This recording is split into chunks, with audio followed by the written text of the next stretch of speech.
Okay. It is a grammar quiz today.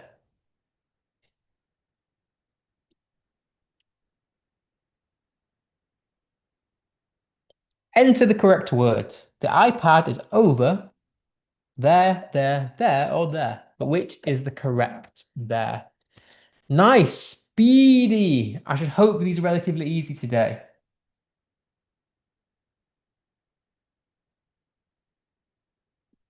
Okay, enter the correct word. Something, not always correct. Your, he's.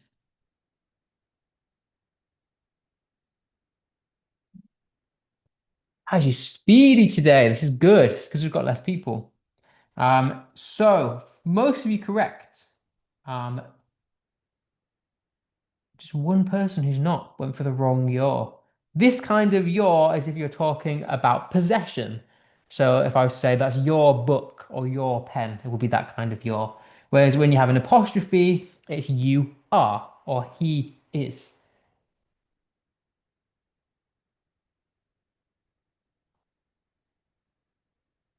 Enter the correct word. The school had something holidays shortened. I didn't make this quiz today, by the way. This is the first one I've not made. So if there's any weird questions, don't blame me. Nice. Who went for ist?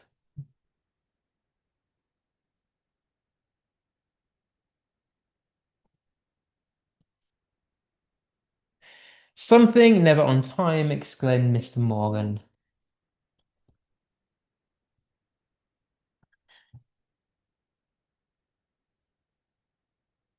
Nice, very speedy. It is there. I see a couple people went for again possession there. So like their pen, their iPad, their laptop. That'd be that kind of there. It's never on time, I guess, could make sense depending on what you're talking about, but I think they were intending for they are.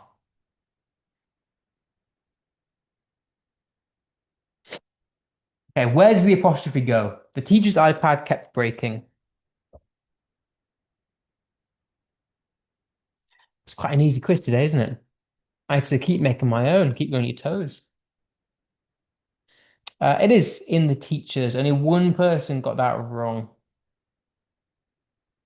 If you have the apostrophe at the end of teachers, that's a collective teacher, whereas singular teacher would be the apostrophe before the S.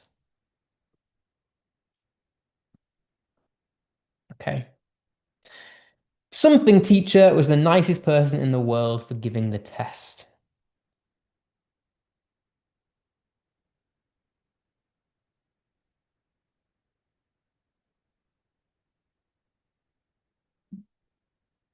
Lovely. There, as in possession there, because it's referring to their teacher, as in like it's the teacher that belongs to them.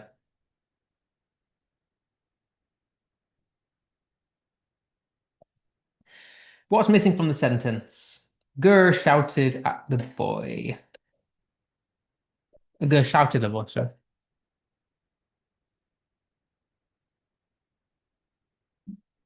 Nice. Yep. Couple people got this. You can have a mix of things. The gur is a speech, so it needs to be in speech marks. And then after that, there should have been an apostrophe. Not an apostrophe, sorry, a comma. Don't know why I said apostrophe. What's missing from this sentence? Where's the love?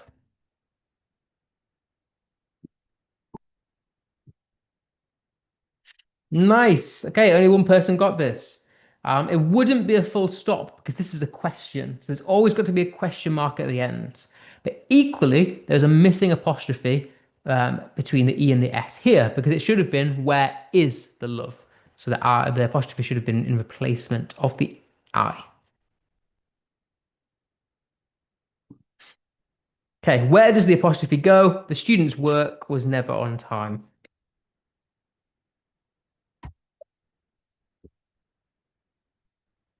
Okay, good. Could have been either this one or this one, depending on how many students were being referred to. If it was one, then it was yellow. If it was multiple, then it was blue.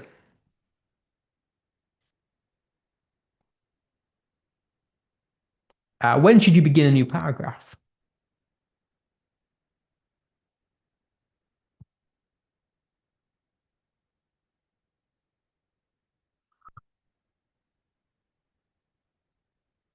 It is when there is a change in time, place, or topic or person.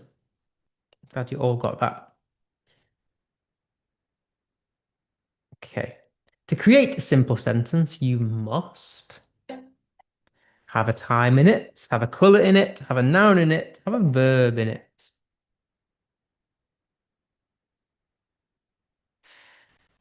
Lovely. Yeah, is the bottom two. Have a noun or a verb. Someone went with have a time in it, not necessarily. Doesn't always have to be mentions of time. Insert the correct homophone. We're going on a something hunt. So homophones are words that sound very similar. Lovely. It is the noun, the bear. As in like a grizzly bear, that kind of thing. If it was this, someone went with bear like this, that means sort of like empty or barren. If it's bare, it means there's nothing there.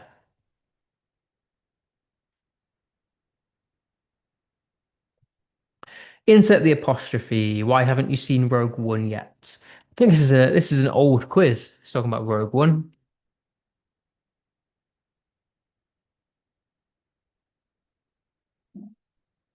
Lovely. Clean sweep. Yeah, haven't should be have not. So you've got to replace the O with the apostrophe. To create a compound sentence, you must include at least one long word, include at least two people, a connective, or something interesting. Nice. Most people got this. It is a connective. Kind of think of the word compound. If you compound things together, you join two things together. So, and a connective joins parts of a sentence. Include at least two people, not necessarily, and include at least one long word, not necessarily.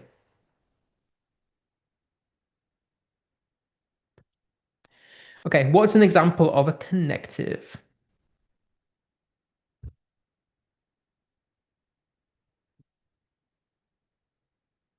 Hope we'll get a clean sweep on this one. It is nevertheless. Someone said it's, we had a couple for how. It is nevertheless. Nevertheless would be something that joins two statements together. So, for example, the ice rink was closed today. Nevertheless, we still enjoyed our day.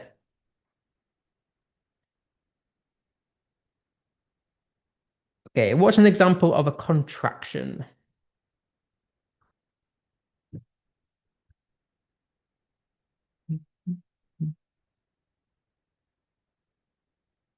It is weren't. And the reason it is because the contraction is when you shorten a word. So were not is the full words, and we can shorten it to weren't. One word and an apostrophe. To create a complex sentence, you must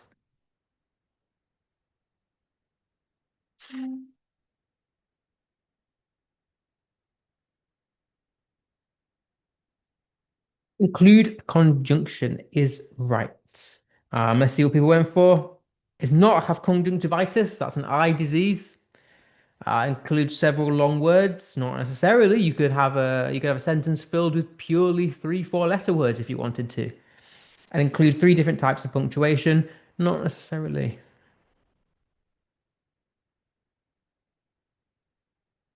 What does PEE stand for?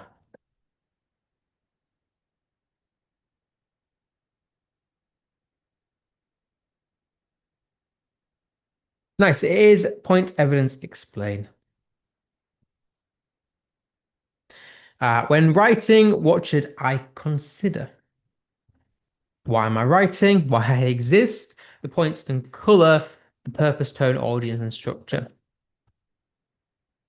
Yeah, the purpose, tone, audience, and structure. Always consider these four things. So the order in which things happen, who you're actually writing about, what kind of things you want to convey in the writing, And what's the greater writer's intention? What are you trying to get the reader to learn or feel or think? Okay. When are the two occasions I should use an apostrophe?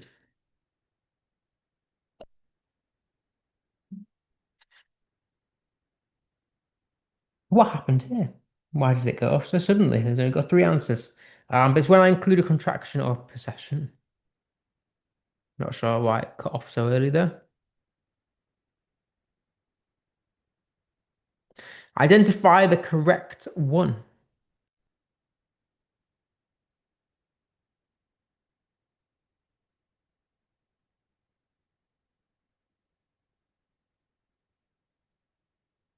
Okay.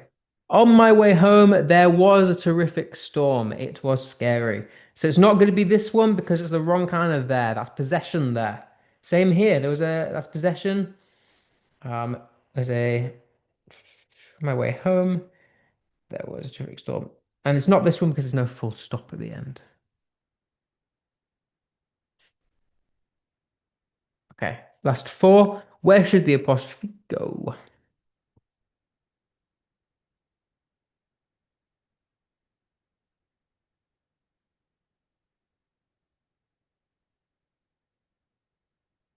Okay. It is 11 o'clock. Some put 13 o'clock. Um, um, look, yeah.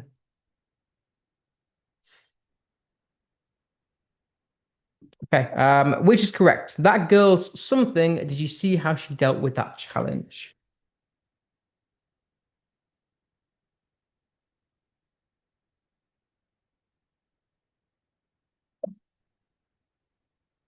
Okay.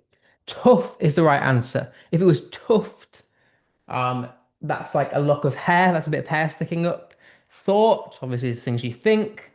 It is tough. Okay, last couple of questions then, and then we'll make a start on what we're going to do, which is grammatically correct.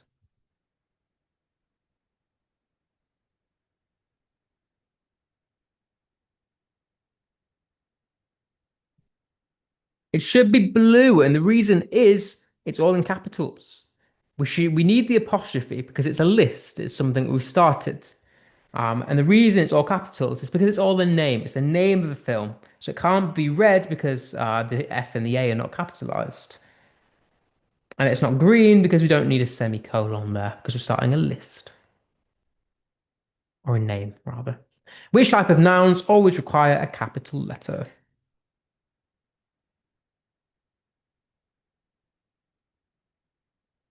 Lovely. Proper nouns. Absolutely right. Okay, let's see how you all did today.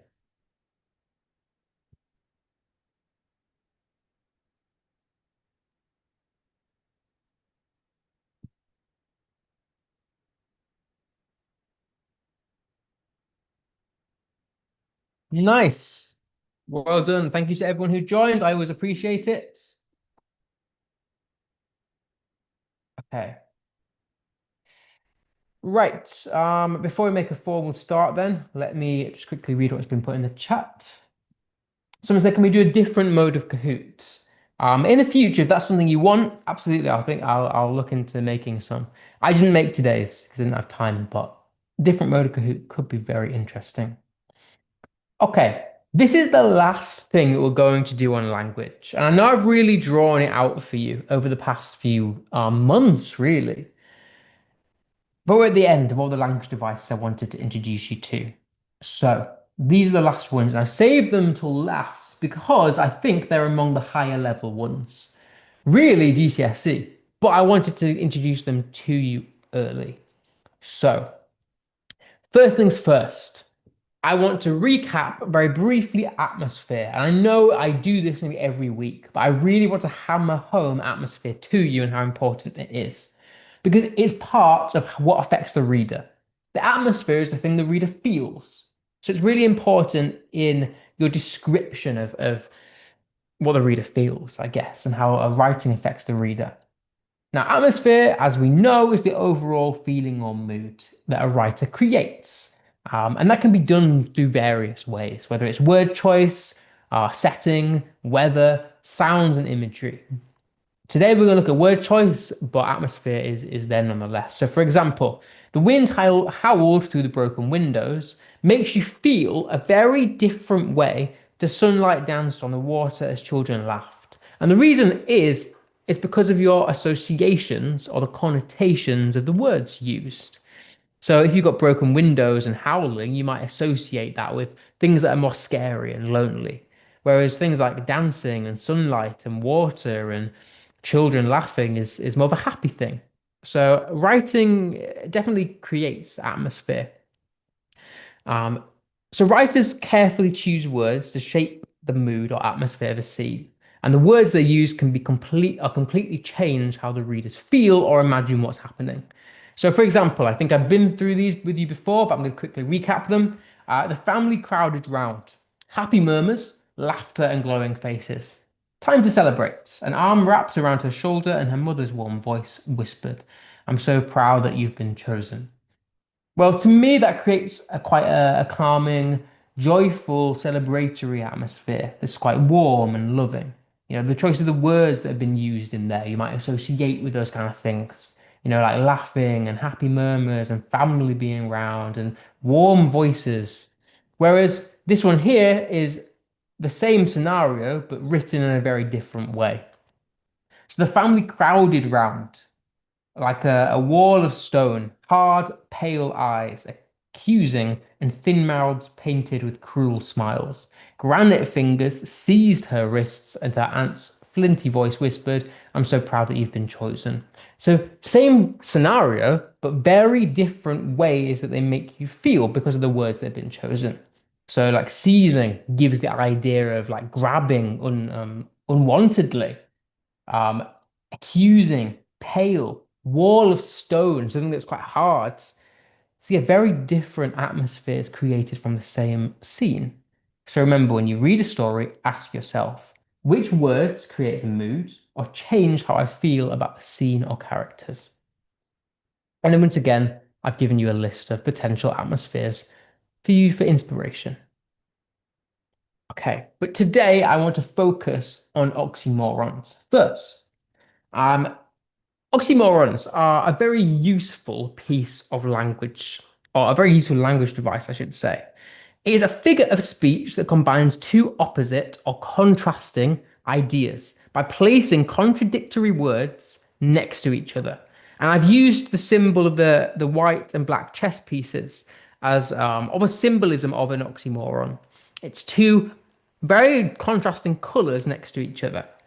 And the reason we'd use an oxymoron is to convey deeper meaning. So it helps to not only make things interesting, but it makes things thought provoking by placing opposite words together. Um, and the reason we do this is to show complexity or conflict, but really it's to make the readers think more deeply about the meaning of language. And we often find it in literature and even everyday language. So, someone said, are oxymorons exaggeration? Not necessarily. Oxymorons, we're going to look through a few examples, but oxymorons are placing two contradictory words next to each other.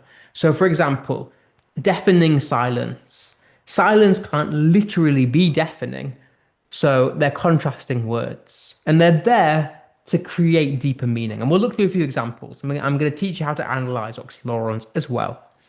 But the purpose of these, and the one I really want to focus on, um, is to make the readers think. They encourage readers to pause and reflect on deeper meanings by creating the contrast between the two words.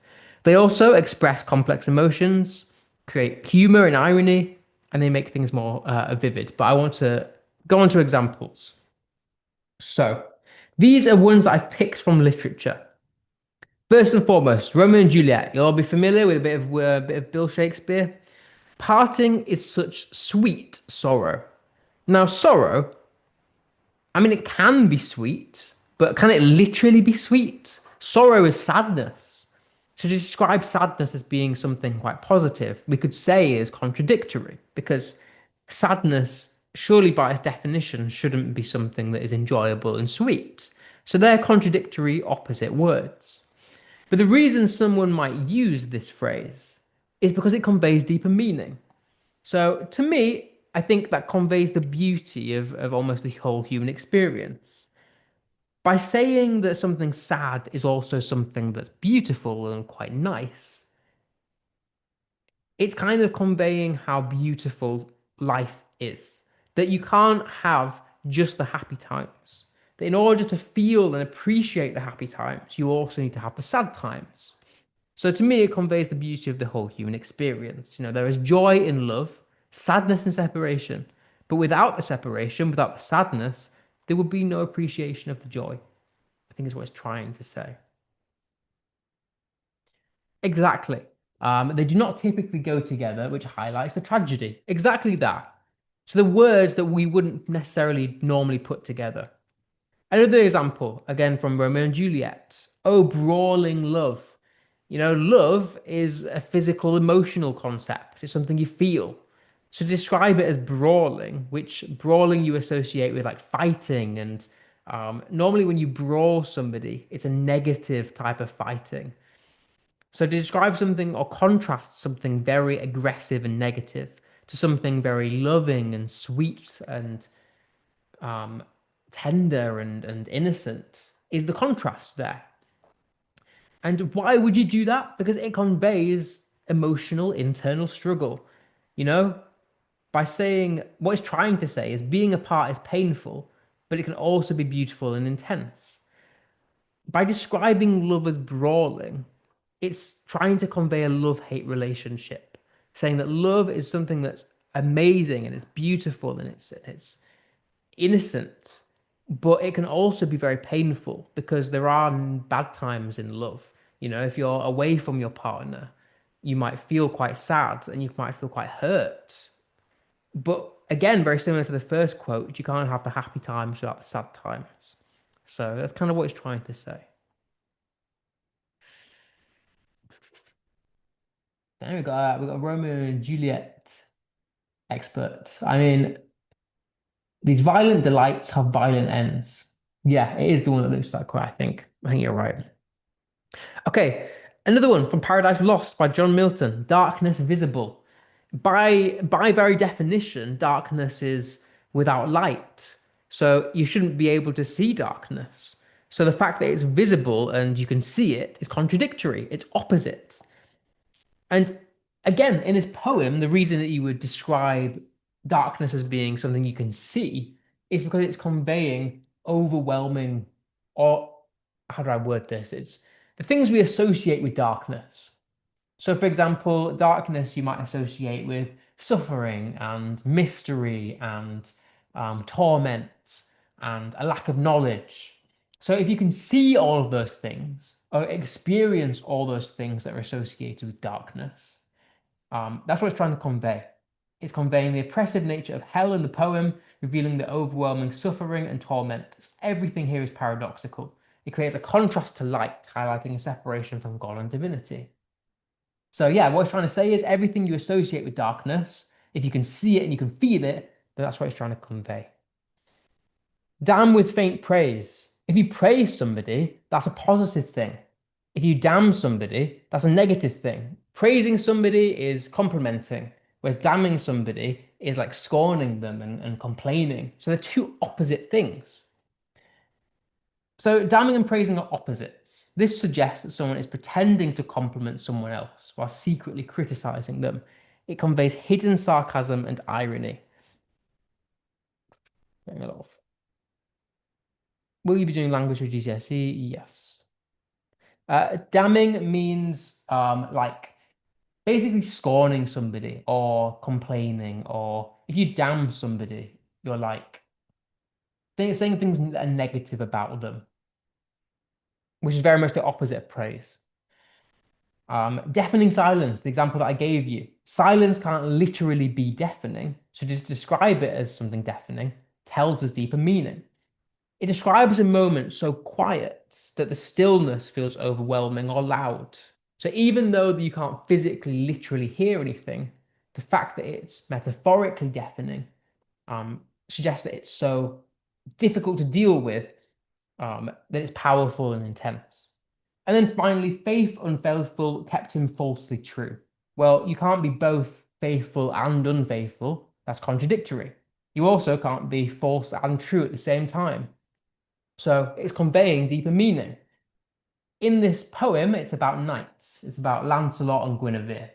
And it describes the knights' conflicted loyalty. In the poem, by following his heart and confessing his love to Guinevere, he's betraying the king. So this is what he's trying to say. He's saying that if I follow my heart and follow and confess my love, then I'll be betraying the king. And so he's saying here, by being faithful to his love, he's unfaithful to the king. Yet he remained true to his devotion. It highlights the internal struggle between duty and love. So oxymorons can be a bit difficult to analyze. They can, but they're very useful in what they tell us about deeper meanings in general. Okay, so I've got a little step by step on how to analyze an oxymoron because I get that it is a difficult thing. So, step one, things I would do if I approached an oxymoron. Spot the words that are contrasting. You'd be surprised how difficult that is, just to spot the words that are opposite to each other.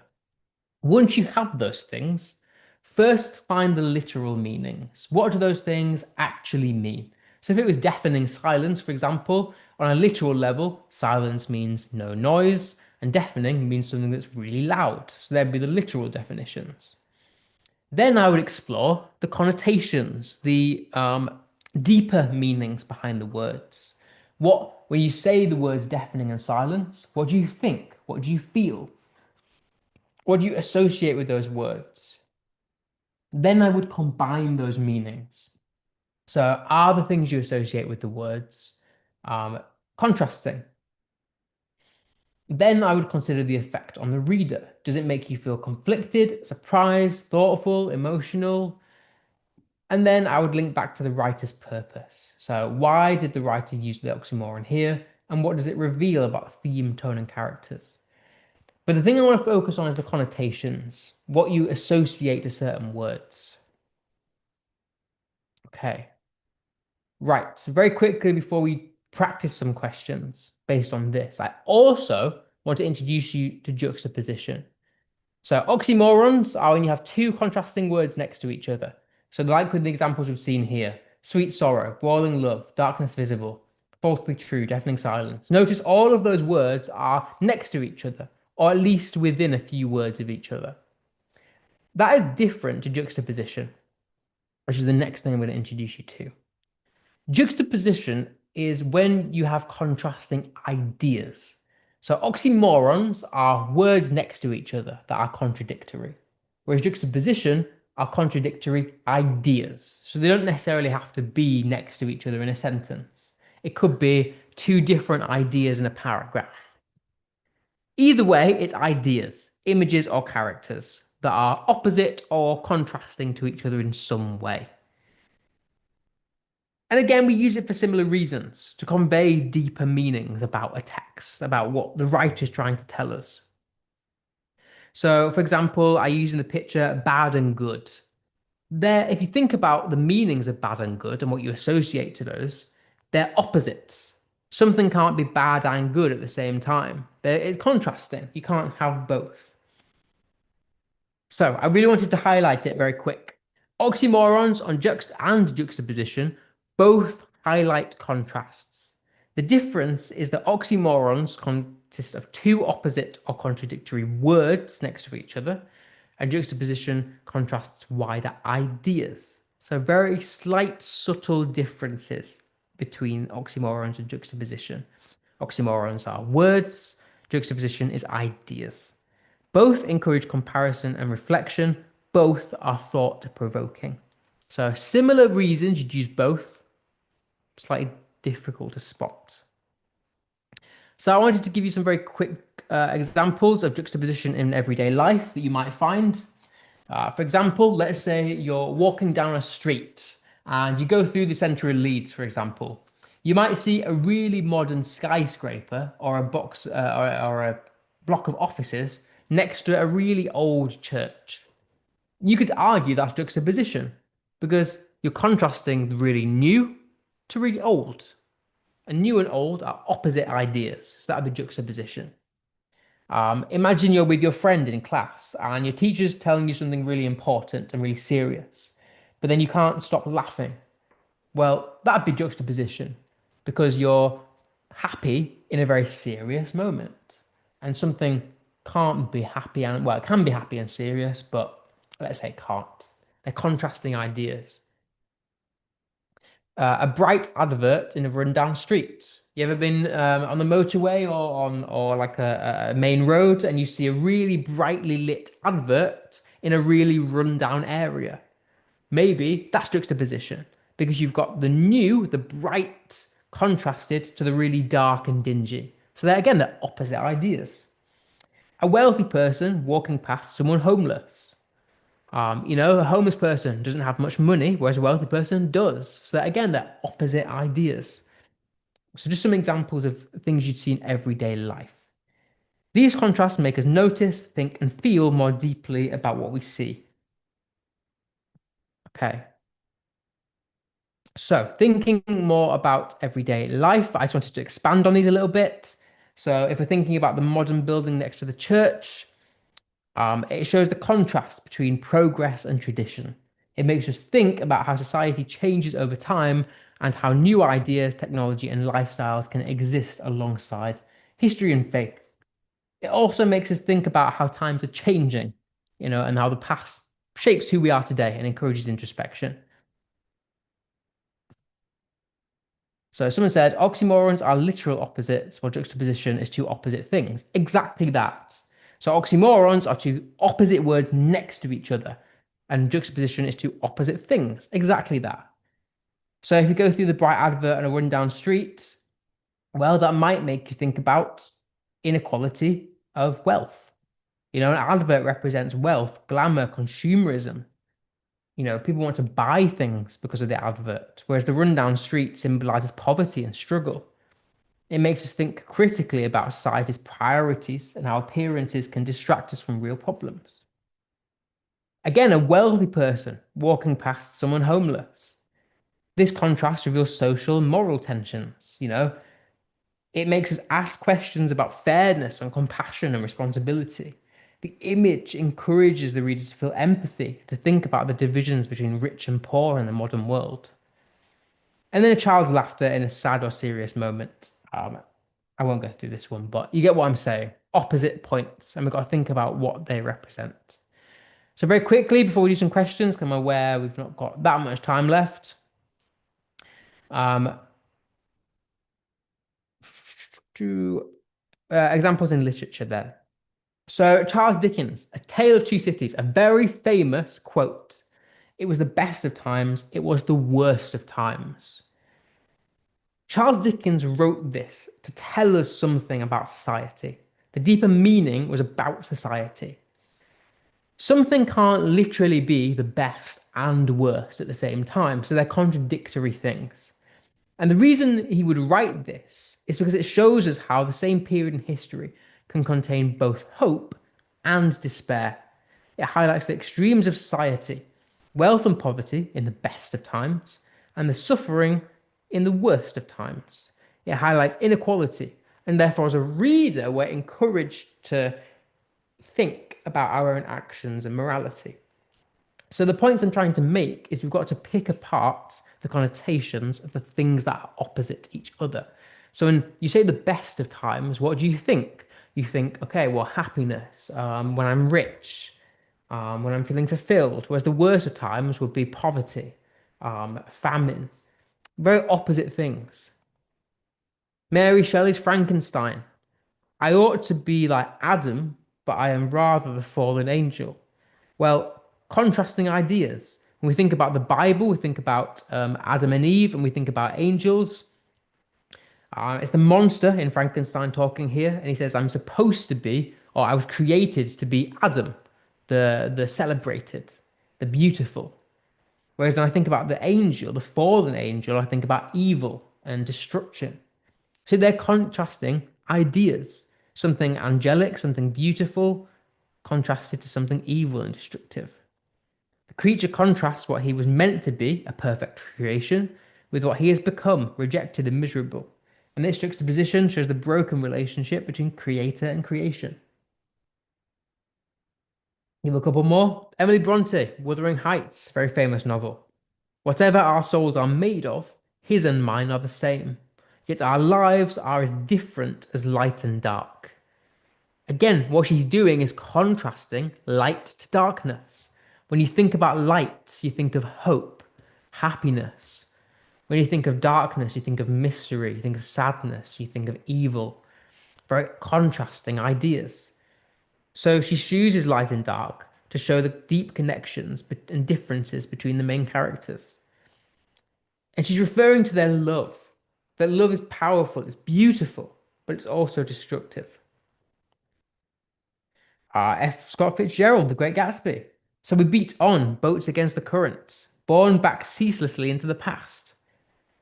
The contrasting ideas here are the boats against the current, which symbolizes looking into the future, whereas he's saying born ceaselessly into the past. So it's contrasting the future and the past. So Fitzgerald contrasts progress with resistance to show how people struggle with between hope for the future and the pull of the past. So it's a deeper message about not getting stuck in the past. And then finally, sorry, I realize I'm rushing this. Kevin Powers, The Yellow Birds. You will soon be asked to do great violence in the cause of good. The contrasting ideas here are violence and good. You might think to do good, you shouldn't do violent things because you associate violence with bad acts of evil.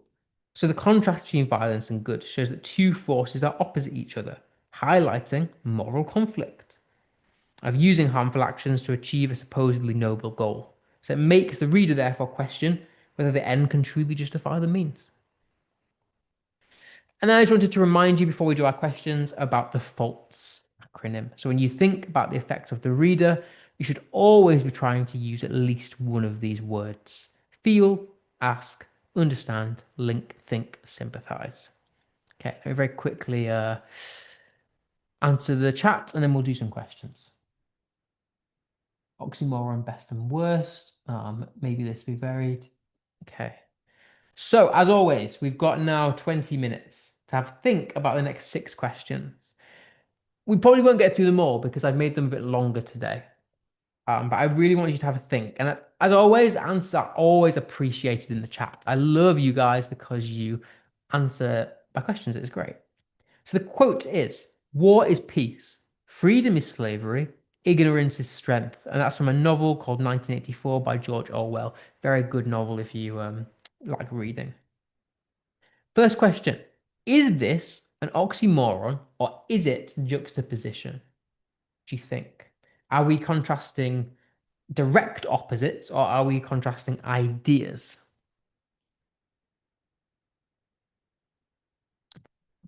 The character's not a cameraman. That's meant to be symbolic. I'll give you a bit of context about the novel. It's set in a dystopian society where everyone is observed. So you can't do anything without being seen. So it's a novel about the risks of living in a dystopian society where there's no freedom of expression or anything like that. So the guy being a cameraman is supposed to be symbolic of the fact that the elites or the leaders control everything that's going on. They control everything you do. Okay, I've got a few contrasting answers. Some saying oxymoron, some saying juxtaposition. It is juxtaposition. And the reason is it's because it's ideas. The idea of war and peace is not descriptive. It's not saying war like peace. It's saying war is peace. It's not descriptive. Same with freedom. It's not descriptive. Freedom is slavery, ignorance is strength. The contrasting ideas between war and peace, freedom and slavery, and ignorance and strength.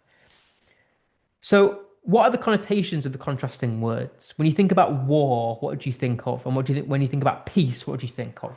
When you think about freedom and slavery, what do you think of? And when you think about ignorance and strength, what do you think of? And then what kind of atmosphere is created? How do those words or the contrast in the words make you feel? Like for me, when I think of war, I think of aggression and violence and unrest. When I think of peace, I think of calm and happiness and fulfillment, which are very opposite ideas to war, which is aggression and violence and destruction, whereas peace is not destruction. What about freedom and slavery? Anyone got any ideas? Even just the atmosphere, what kind of atmosphere might be created? How are you made to feel? Very subtle difference. It is a very difficult higher level thing to get.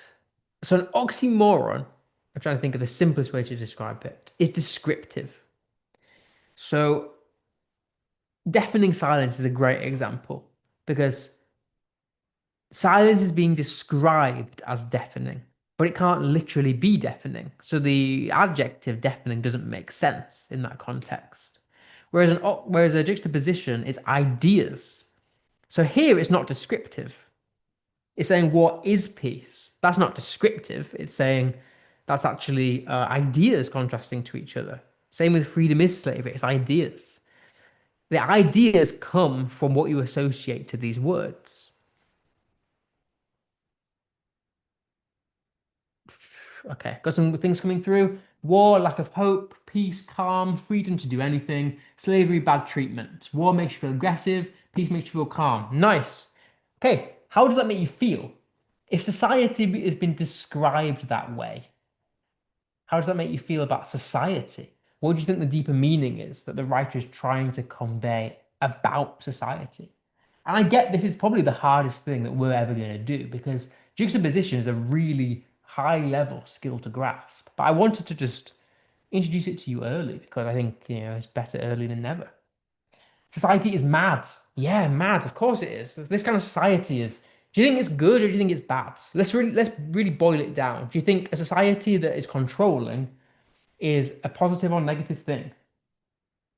Bad. Of course it is. You never want to be controlled. You should never be controlled and told what to do. The fact that it's saying freedom is slavery. Like someone said, when you think about slavery, it's mistreatment. It's being controlled. But that's the opposite of freedom. Freedom, as you said, is the chance to do anything you want. So those contrasting ideas tells us something about society. If their idea of freedom is being controlled, well, that tells us how bad this society actually is. Bingo. Okay.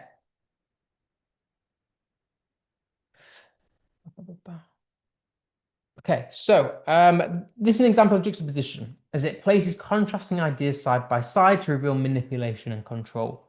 The connotations of war and peace highlight destruction versus harmony, while freedom and slavery suggest independence versus oppression. The atmosphere feels confusing and oppressive, reflecting the world of Orwell's dystopia.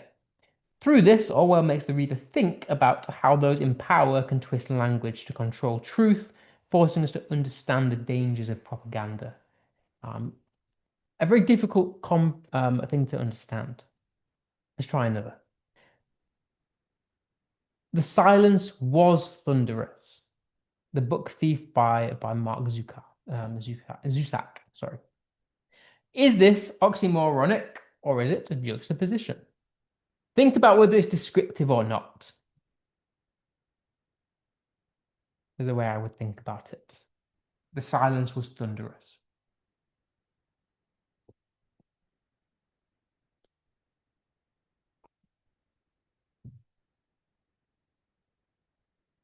Again, contrasting.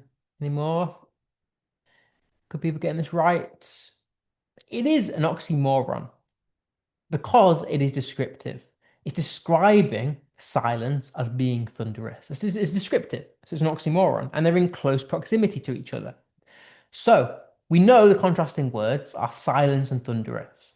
When you think of silence, what do you think of? When you think of thunderous, what do you think of? And therefore, how does that make you feel? It's exactly like deafening silence, except the word is thunderous instead of deafening. That's why I picked it. It's good. Okay, when you think of what are the connotations, when you think of silence, to me, that on a literal definition, that's there's no noise. So on a connotation level, when I think of silence, I think of peace and calm. maybe a little bit sinister, but when I think of thunderous, I think of chaos and loud and destructive. So why might contrasting peace to the chaos or calm to chaos? What might the atmosphere be creating there? What do you think the deeper messages that the writer is trying to convey?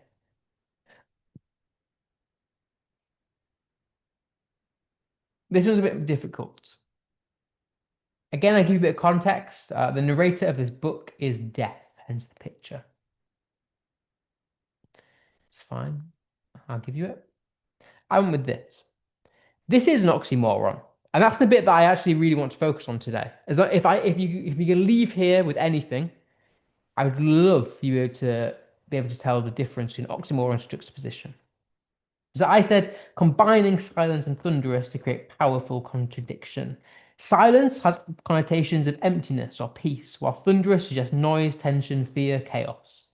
The atmosphere feels heavy and charged, as if the stillness is louder than any sound. Zusak helps the reader feel tension, using the phrase to show that silence can express strong emotion without words. That's what I went with there. Yeah. So eerie, definitely the atmosphere is eerie. Absolutely. Because, because silence can't literally be thunderous and loud, it tells us about what the silence means to the person who's experiencing it. It's very eerie in the way that it makes you feel. It tells you there's so much emotion, so much power behind the silence, even though it's not literally loud. Okay. All that glitters is not gold. A quote from The Merchant of Venice by William Shakespeare. Um, is this an oxymoron or is it juxtaposition? And what are the words that are actually being contrasted together? What are the contradictory opposite words?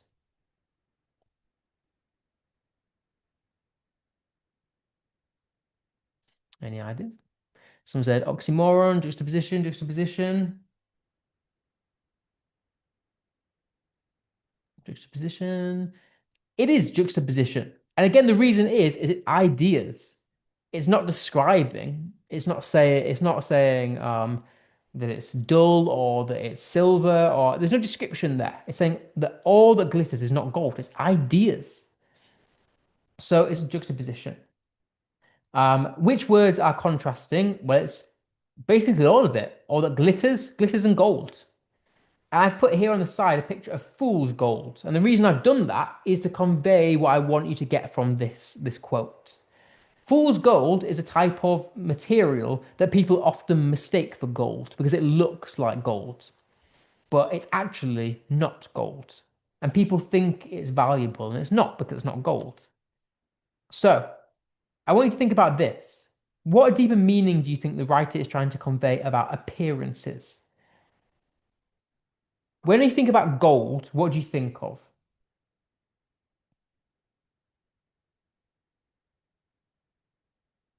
When I think about gold, I think value. I think,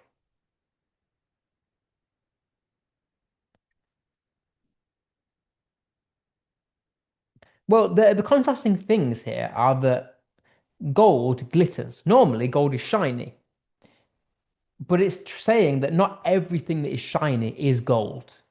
So if you pick apart the words, gold is valuable, it's rare, it's expensive. So we associate it with really positive things. But not everything that shines is positive and is valuable, is what it's trying to say. So thinking about what that might mean for appearances, if you say, for example, I might say that person is nice, or because they're kind. But just because people are kind doesn't mean everyone is nice, if that makes sense. So yeah, if a person is kind, they could be described as nice. But if another person's kind, it doesn't necessarily mean they're nice because maybe they have ulterior motives. It's what the quote is trying to say. You can't say no to food when you look at it, prideness. Even if someone is gorgeous and valuable, they may be worth. I mean, that's a pretty harsh thing about to say about somebody, but the premise is right. Yeah, that's what I went for. It's juxtaposition. Um, where the attractive idea of glitters is contrasted to the warning of not gold. Glitters has connotations of beauty, luxury, and success, while not gold suggests deception, disappointment. It's a cautionary quote, basically telling people not to trust first appearances, because someone could come across as being really nice and kind, but underneath they're actually probably quite horrible. It's the same with gold. Like fool's gold, for example. On the surface, it looks valuable. It looks like gold, but underneath it's not gold. It's what they're trying to say. So Shakespeare's trying to get us to think about how easily we can be fooled by surface beauty. Gold and glitter are contrasting. It's the not gold that's contrasting. All that glitters is not gold. The reason they're contrasting is because um, not everything gold glitters, but not everything that glitters is gold, if that makes sense. That's why it's contrasting. Right, I want to do a couple more quickly before we leave. The thing I want to focus on is the first question. It was a bright, cold day in April, and the clocks were striking 13. Another quote from 1984 by George Orwell. Is that an oxymoron or is it juxtaposition? And what are the actual words that are being contrasted together?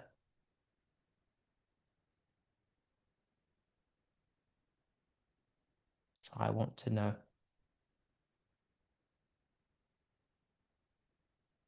Any ideas? Ba-bum. Someone said juxtaposition. Anyone agree? Anyone disagree? Juxtaposition. Yep, I would agree. That is juxtaposition. And the reason is it's not descriptive. It's contrasting ideas. Clocks were striking 13. A bright, cold day in April. Like, can something can be bright and cold? So you could have focused on that. You could have focused on, but that's not really the oxymoron here because you can have bright and cold at the same time. Things that's juxtaposing are the clocks that are striking 13. Is that possible on a literal level? No, clocks don't go up to 13. So it's contrasting something that is normal, like the bright, cold day in April, to something that is not normal. And I put that in there to trick you because I thought you might have gone down this route. But this is not really an oxymoron because something can be bright and cold at the same time. That's fine. That makes sense. But this cannot be. So it's contrasting something normal to something not normal, is what it's trying to contrast. Ideas, normal, not normal. Clocks don't go up to 13. So it's juxtaposition.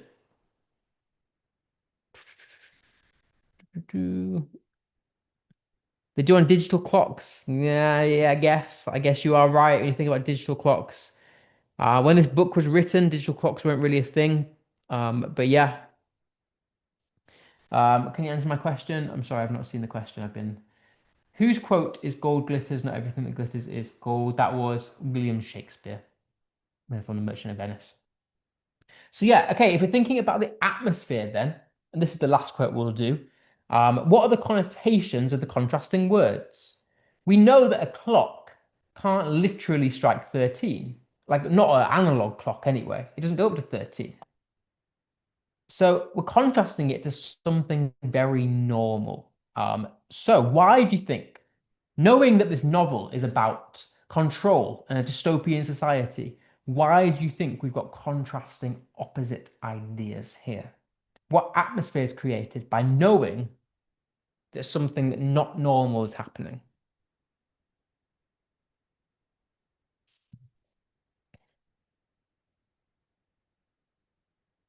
Any ideas? And then what deeper meaning might be trying to be conveyed about the world?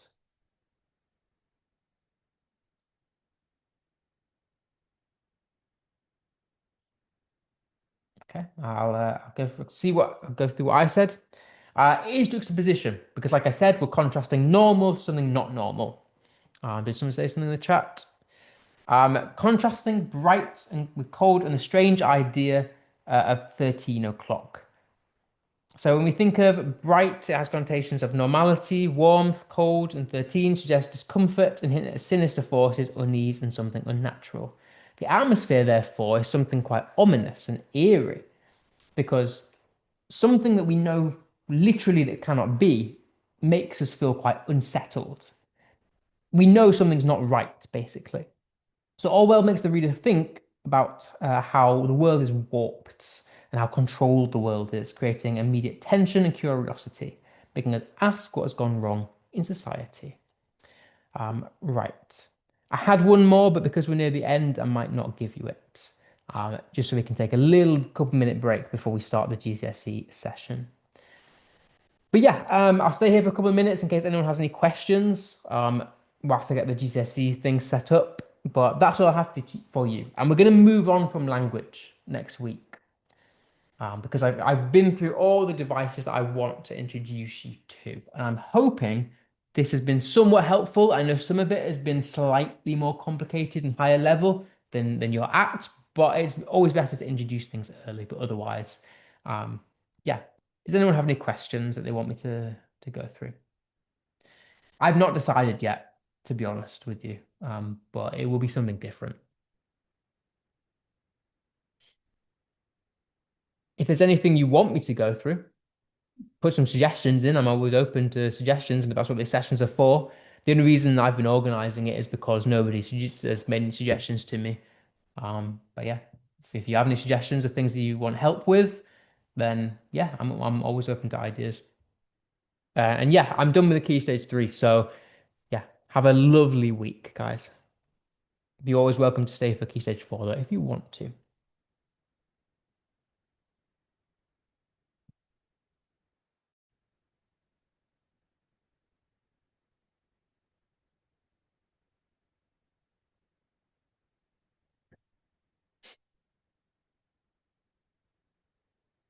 We could do some Shakespeare if that you think it would help. Is there any language related things that you want me to go through? The difficulty with can I do creative writing? I can do some creative writing, yeah. Creative writing's a difficult one, but we'll for this kind of format. But yeah, we can try. I'll try. I'll try my best to do some creative writing.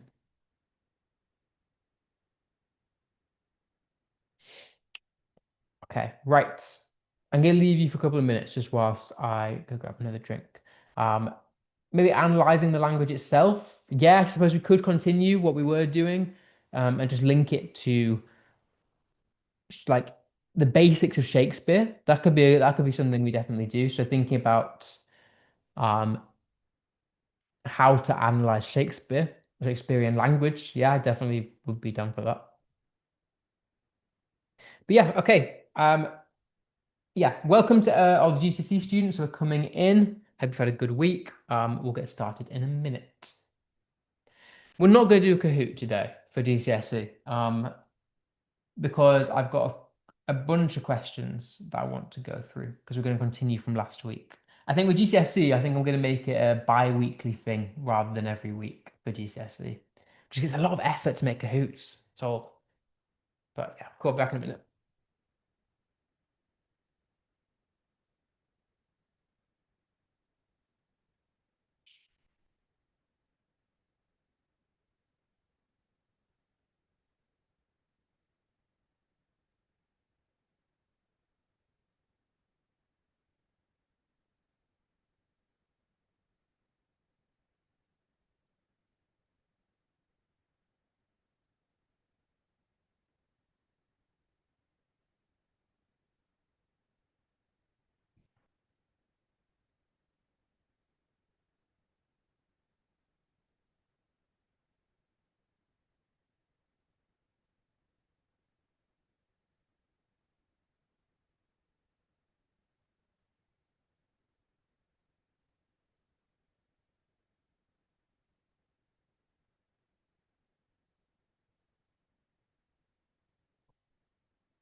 Right, welcome to everyone who has entered.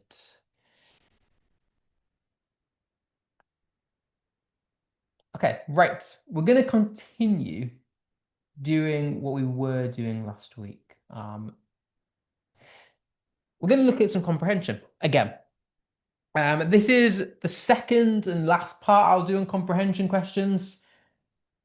Because last week, if you remember back, I went through all of AQA and I went through most of EDUCAS. But this week, we've got to finish the EDUCAS questions, finish some Edexcel and OCR for people who do those exam boards, because I want to cover everything. Eamon, are we going to do AQA as well? Because I've got an English lit paper 2 tomorrow. Revise. No, we did all the AQA questions last week, to be honest. So there's no AQA. If you've got a lit, we're not going to do any literature. So I'd go revise rather than focusing on language. Different skills. Hi, Eamon. See you on Wednesday. Okay, let's make a start then. We finished last time, if you remember back, we looked and finished on this question here about learn 5 things you learn about Lisa. And I told you we were going to do the rest of EDUCAS, Edexcel, and OCR. So here we are. For this kind of question, for people who do EDUCAS, paper 2, question 1 is still AO1. And remember back from last week, I introduced you to AO1 and I showed you that normally it's only about 10% of the exam, but it's a really easy 10%. So you don't want to miss the 10% because if you get the 10%, you're 10% of the way to a really good grade. So for this kind of question, it will always look like this. Oops. Something like read the newspaper article, read the XYZ. And it will give you 3 separate 1 markers that look like this, that will be split into questions A, B, and C. And it will tell you that the extract is in a separate resource material that will be given to you in the exam that won't be part of your written paper. So my advice to this kind of question is always start by highlighting the words of the question, just like we did last week with AQA and all the others. So for these questions, what was the date of the rescue that Eileen Jones was involved in? Well, if it was me, I would highlight the words date because that's what the question is asking you about. You're looking for a date. So you know the answer is going to be a date. And the topic is about the rescue that this person was involved in. So I've highlighted not only what you're looking for, but also the context in which that thing will be found. Same with the next ones. I've highlighted the name because that's the thing you're looking for, and the context is the boat that got into trouble. For C, we're looking for how long, but the context is the rescue, so how long the rescue lasted. And because it's 3 marks, we're looking about 3 minutes. But like the questions we looked at last week, this is a search and find question. So all you need to do is scan through the text and locate the information. And so your answers should only be 1 to 3 words long. If you're doing more than that, you're doing too much. So let's look at one example together. I've already highlighted the important bits for you because it was on the last page. So my step by step is I would look for the key contextual words in the text and I would then read along and find the answer. So I've highlighted the contextual words here. We want something about the rescue of Eileen Jones. We want something about the boat and something about the rescue. So firstly, for question A, we know we're looking for a date. So I'd read through this text and I'd find the date in the text. Now, I'm not going to read this example in full because I've got other questions that I want you to do. But we can see, as highlighted, there's a date there. So the first thing I do is scan through the text, find the context information. I found where Eileen Jones is mentioned. So I know that my answer is going to be in this section. And then I'd read through the rest of the question, and I found the date. Same with the next ones. First thing I would do is read through the text, and I'd find where the contextual word is in the text. In this one, the word boat appears down here. So I know my answer is going to be somewhere in this paragraph because the word boat is mentioned. I know as per the question, I'm looking for a name of the boat. So all I need to do is read through the paragraph, read through the sentence that the word is in, and find the answer, which is Gower Pride. Same with the next one. I'd scan through the paragraph, find where the contextual words are, which is here, rescue lasted, and then I'm looking for how long, which I know if I continue reading the sentence, it tells me it's 3.5 hours. So always highlight, this is why it's really important to highlight the contextual words, highlight what it's making you look for, and then find the contextual words in the text and read along the sentence to find the answer. So this is one that we're going to do together. And I really liked it last week because you were participating and it made my job really nice. So I wasn't just talking at you for an hour. So I want the same to happen here. I've given you the extract. First things first, when I read through these questions, the first things you should do are find what it's asking you about and find the contextual words. So please, as always, put into the chat your answers. For this question A, what would be the contextual words and what are the words that it's asking you to find? It says, how old was Mark Poulton when he watched his first Punch and Judy show?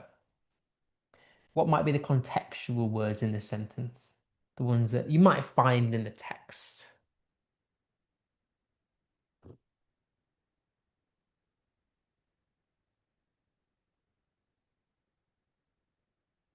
By if the question is what I picked out, I think watch is the contextual words, and I think the thing it's asking you for, the answer is going to be a number, 'cause it's how old. So, looking through the text then, I'd locate the word watched or some variation of it. It says, as it threatens to rain, we dip into a cafe where he tells me his dream job, the only one he had ever wanted since watching Punch and Judy show. So I found the word watched. So now all I need to do is read along the rest of the sentence and it should give me the answer. A Punch and Judy show with his mother as a 5-year-old child. Well, as someone nicely put it in the chat, an anonymous attendee, it is 5 years old. Because all we needed to do was read along the rest of the sentence. For the next question, we're looking for where, we're looking for a location. And the context is the first summer season. So what I do is I'd read through the extract and locate where first summer season is mentioned. Well, it's down here. So now I need to read the sentence that this context is in, and you should find the answer. We're looking for a location. Does anyone know what the location is? Nice, nice, getting answers. Yeah, it's this one here. It says first summer season at there. Is that absolutely right? Okay, and then for the third one,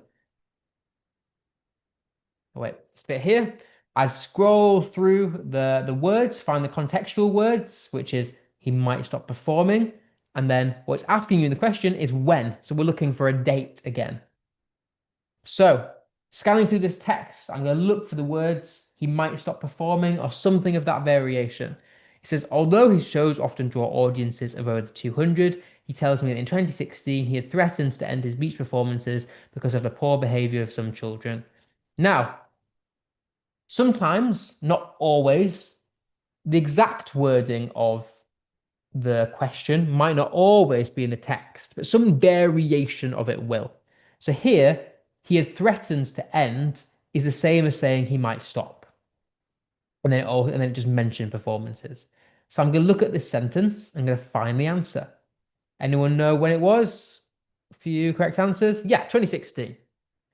So to get my point, nice, easy questions. You should always be aiming to get full marks on these types of questions because, as I said, you get full 10%, 10% of the way to getting a really good mark. Okay, so that's Educast question one. Question three, very similar. So instead of it being a separate booklet, the extract will be on the opposite page. I don't know why they do this for Educast, but for the first few questions, they give you a separate booklet for some reason. And then for question three, they give you the text in the question booklet. I don't know why they don't do both. I don't write the papers. But it's split again into A, B, and C subsections. Now, the difference here, and why I've included it as a separate thing, is because C is slightly different. It will ask you for one piece of evidence. And the reason I've included it as separate is because it's a question where there's always multiple possible answers. Unlike the ones that we saw here, where there's one answer, for C here, there's multiple options. So we're going to look at some of those today. Same rules still apply. Always highlight the key words. Um, and it should always still only be 1 to 3 words long. And again, 3 marks is 3 minutes. But I wanted to just very quickly highlight it is different or a different source to question 1. So it won't be the same Punch and Judy text, for example. So there are 2 possible answers for each question, but you only need to write one. It's only 1 mark. So, as always, look for the key contextual words, then read along to find the answer in the question. So, name one of the jobs of the Punch and Judy man's partner. So, first thing I do is I highlight the contextual words, highlight what's asking for you in the question. But the thing it wants you to find is the job or one of the jobs of specifically the partner of Punch and Judy. So I'd read the text. I'm the owner of Punch and Judy show, and I perform inside the booth behind the green cloth front. I have a partner now to play the drum to let people know the performance is soon to start. Well, I found the contextual words already. The word partner is mentioned, and then the owner of the Punch and Judy show is also mentioned. So there's the sentence that we're going to be looking in. So, what are the 2 jobs that could be possible answers? What do you think? It says, I have a partner now to play the drum to let people know the performance is soon to start. He stands outside the booth whilst I'm performing inside it. And he collects the money afterwards. I have been 5 and 20 years now at the business, and in the early days I made £5 regular, but a good day now seldom gets beyond 5 shillings. That shows how times have changed. When we perform a show in the street, we take on average only 3 pence. Any ideas? A bit quiet for this one.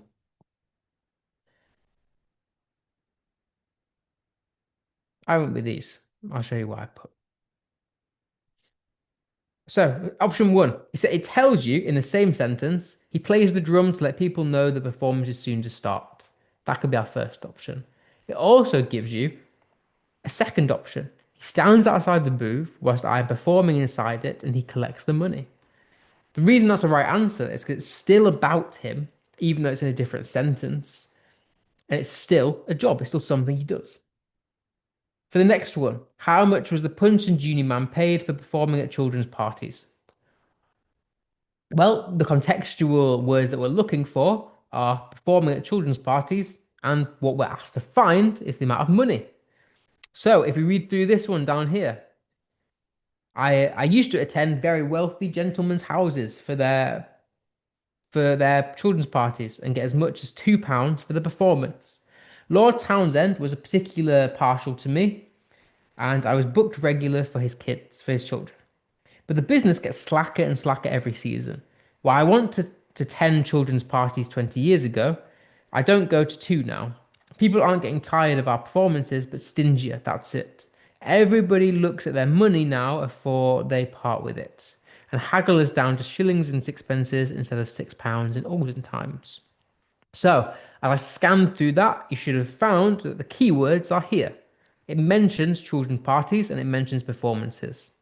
So reading through that text, have a think about the amount of money that he gets paid. Because we're looking for money, amount of money. Somebody already put one of the right answers. The first answer is there, as much as £2 is one of our possible answers. Has anyone found the second possible answer? Give you a little second to think about it. There is a second one in there somewhere. There is a mention of a second amount of money. If anyone can find it.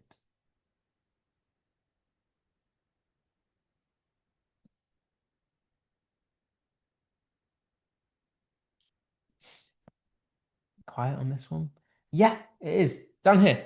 Shillings and sixpences. It mentions the money. It says that people haggled them down to shillings and sixpences. Okay, third one then. Give one detail to show that not everyone paid to watch a performance. Well, the key words here are that watch a performance, so the words that we're looking for in the text, and it wants a detail to show that not everyone paid. Someone said, what's a shilling? It's old money. So before the UK was pounds and pence, it was shillings and things like that. So it's not around today anymore. It's the old version of money. So let's read this one together. And as we read it, again, I want you to think about, can you locate the contextual words and look for a reason or a detail that shows you that not everyone paid? So when we do a street show, of those who watch us, soldiers never had any money. And when a gentleman stops to watch, his footman will take some of what his master sends to pay us. But the boys are the greatest nuisances we have to contend with. Wherever we go, we are sure of plenty of boys for a hindrance. Why? The boys are such an obstruction to our performance that often we are obliged to stop the show because of them. They'll throw one another's caps into the booth whilst I'm inside it, and we can't keep them from poking their fingers through the cloth and making holes to peep through. But the worst of all is that most of them got a halfpenny to bless themselves with, or ain't got a halfpenny to bless themselves with. Bother them. So, you should have located the watching the performance is mentioned here. So we're looking for a reason that, or some evidence that not everybody paid to watch the performance. Has anyone spotted at least one of the two answers? Anyone got any ideas that they want to share? It's a bit quieter this week. Someone said don't have money. Yeah. So it's here. Soldiers never have any money is one of our answers. Anyone found a second reason? Or second, not a reason, but a second piece of evidence that people don't always, not everyone paid. It's a lot quieter this week. I'll give you it.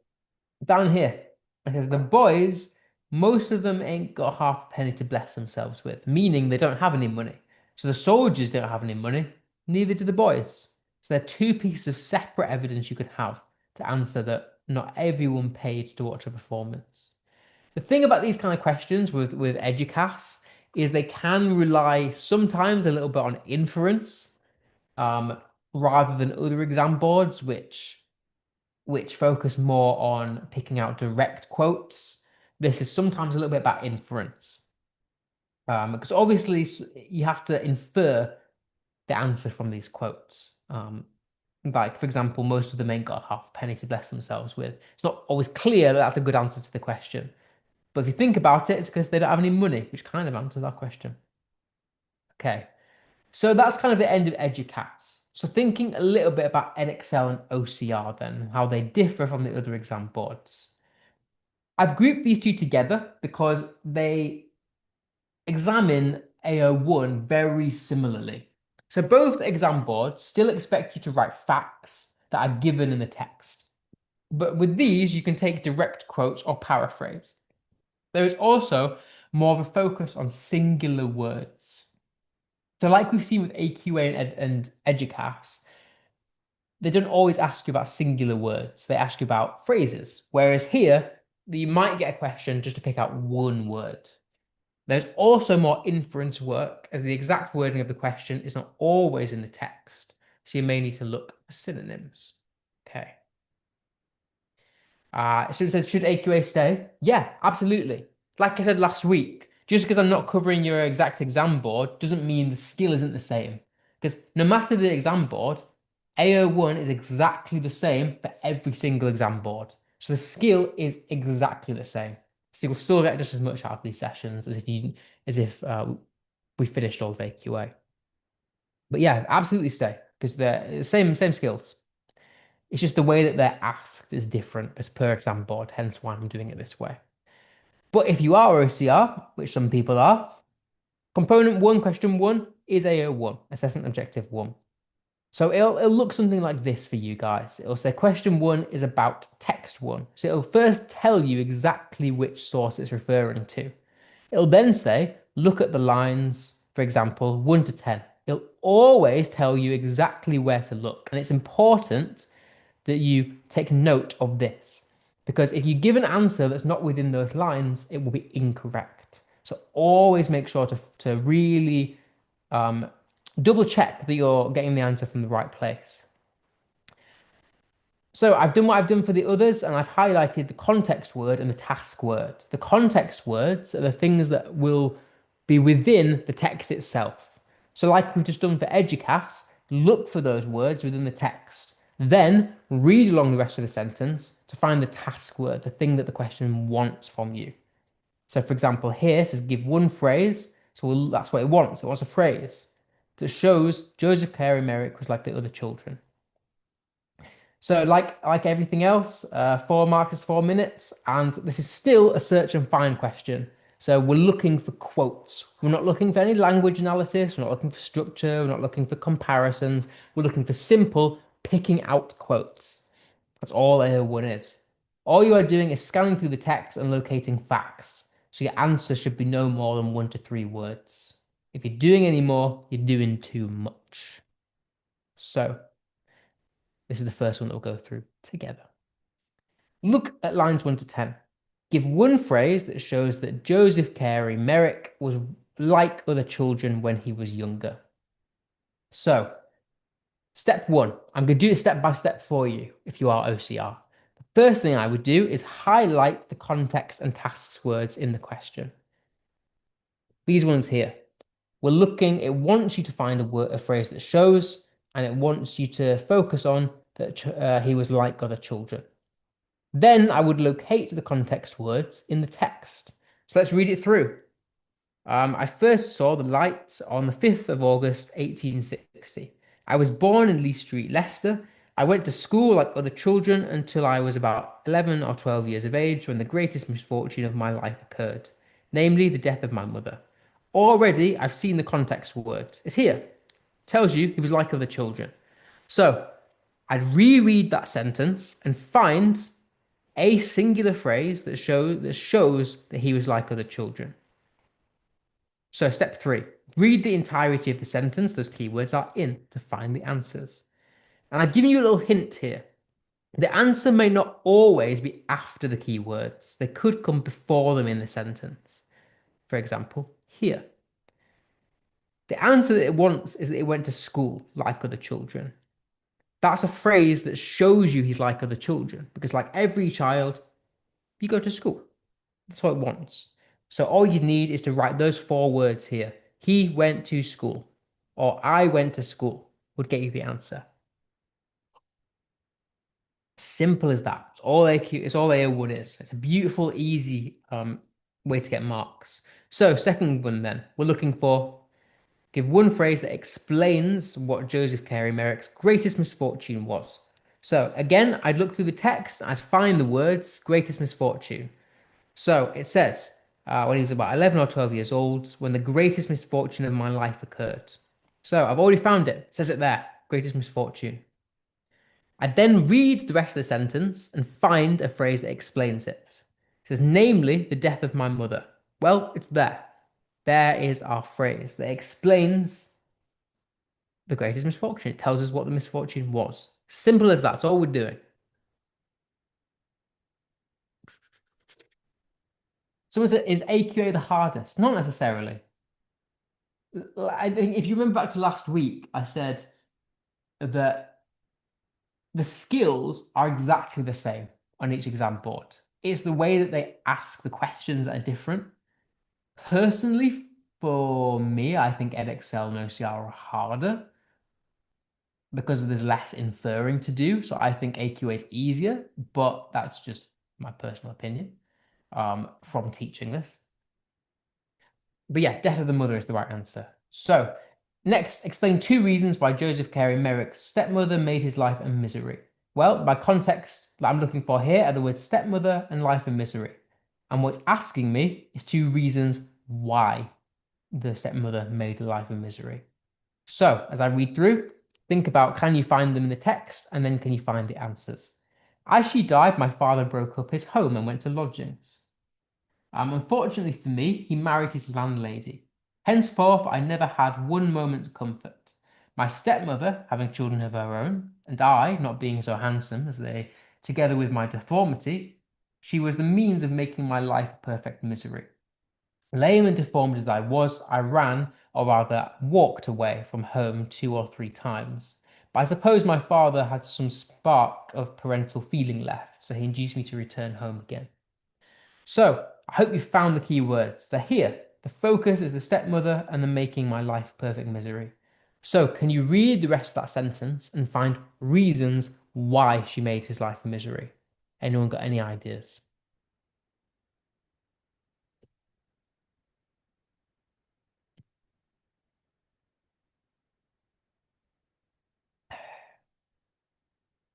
They're there. The two options are there in the sentence.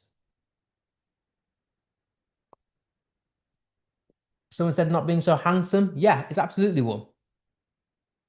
That's one of our three available options. I'll give you a couple. They're here. It says my stepmother having children of her own. So we can infer from that that maybe she loved her own children more. So give two reasons. She had children of her own, is all you need to write there.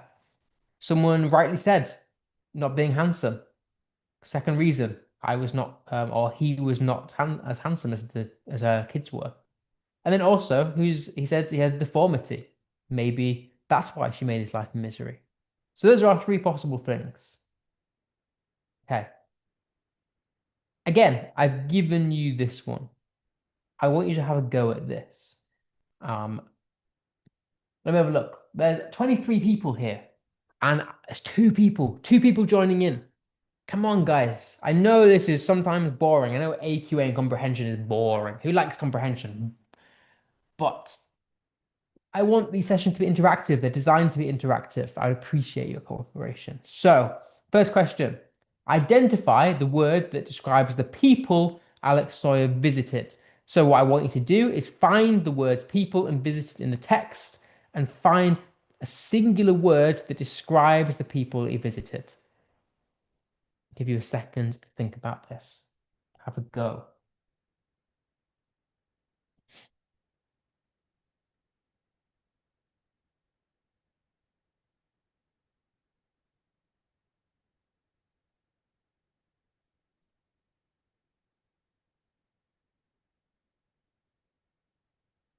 Okay, somebody said poorest poor. Yeah, you found it. The contextual words are here, visiting, and it tells you they're the poorest people. Nice. Smashed it. Okay. So I prefer this board because I only did questions like these on my live studio in English. I mean, if that's what you're used to, that would make sense.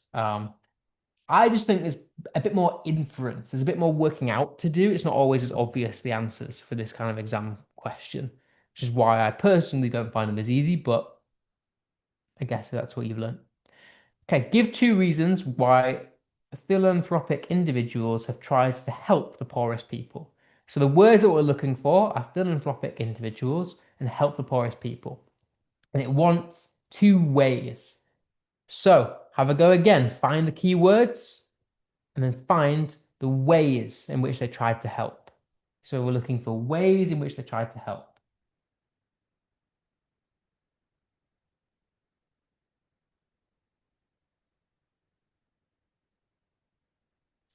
Have a go.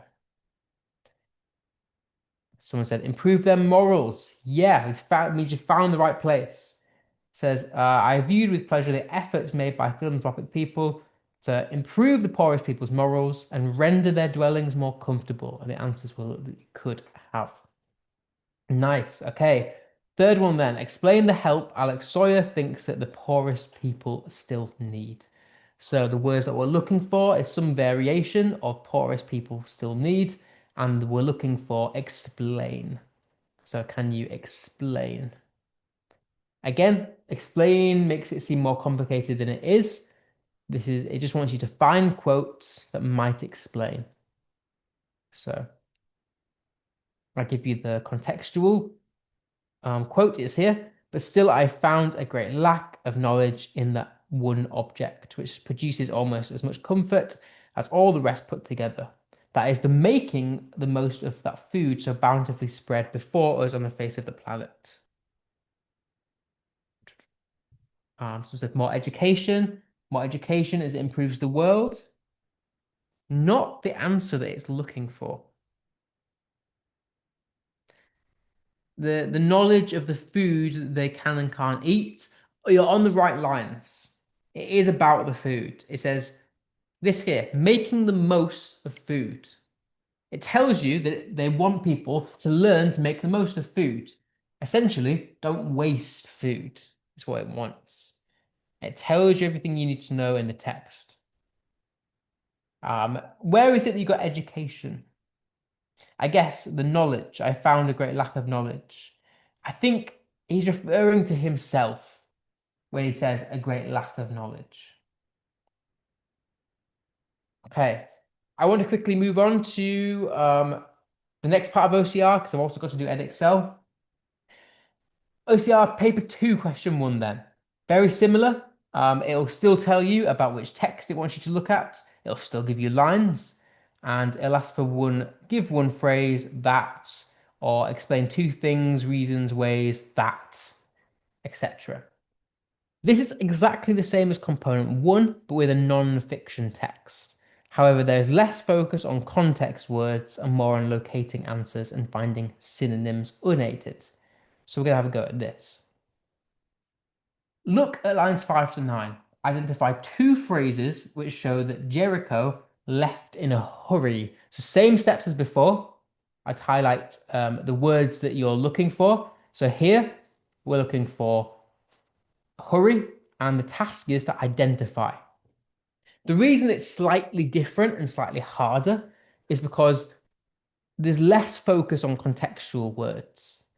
The word hurry won't be in the text, unlike the questions that we just looked at where the words were in the text. Instead, now you've got to find synonyms of hurry or things that you relate to hurry. So, is there anything here in this text? I'll read it through, but as I read it, think about things or words or phrases that you can associate or that might suggest that he was hurrying. So he seized his dressing gown and pulled it over his pajamas. He grabbed his overcoat, his scarf, his socks, and his boots, and in less than a minute he was on his bike, wobbling down the moonlit country lane towards the park. The stars were bright, the ground was iron-based, but hard with frost. He felt absurdly euphoric, laughing like a madman, steering directly into the frozen puddles along the edge of the road, the ice crusts rupturing under his tires like drum skins. So, let's see. Oh, some nice answers here. Someone said he seized his pajamas, grabbed his overcoat. In less than a minute, he was on his bike. Yeah. I agree. Seized his dressing gown, pulled it, grabbed it, less than a minute. I think they're the ones in there. I think the only one that wasn't said was that he grabbed his overcoat. But all of those words, oh no, sorry, pulled is the one that wasn't mentioned. All of those words suggest hurry or some sort of forced or rushed action. Okay, identify one phrase that shows it's winter. So we're looking for words that you might associate with winter. And I put here a little hint at the side. There are always at least 3 to 4 possible options, but you only need 1 or 2. And it's also worth mentioning that the answers won't always be in chronological order of the questions or text either. So let's see. Overcoats, ice crusts, wonderful. Frozen puddles, nice. So yeah, these are the ones I went for. Dressing gown, you might associate with cold. Overcoat, scarf, socks, boots, frost, frozen puddles, ice crusts. I think most of them were said, but yeah, all of the things you associate with cold. Then finally, explain how we can tell that as he rides his bike, Jericho is excited. So we're looking for words that suggest excitement. But do you see what I was saying? The answers won't always be in chronological order of the questions. They are intermingled throughout the entire paragraph. So looking for words that suggest excitement. Absurdly euphoric, absolutely, is a great option. Anything else? Laughing like a madman, absolutely right. You've given 2 out of the 4 possible options, but they're both correct.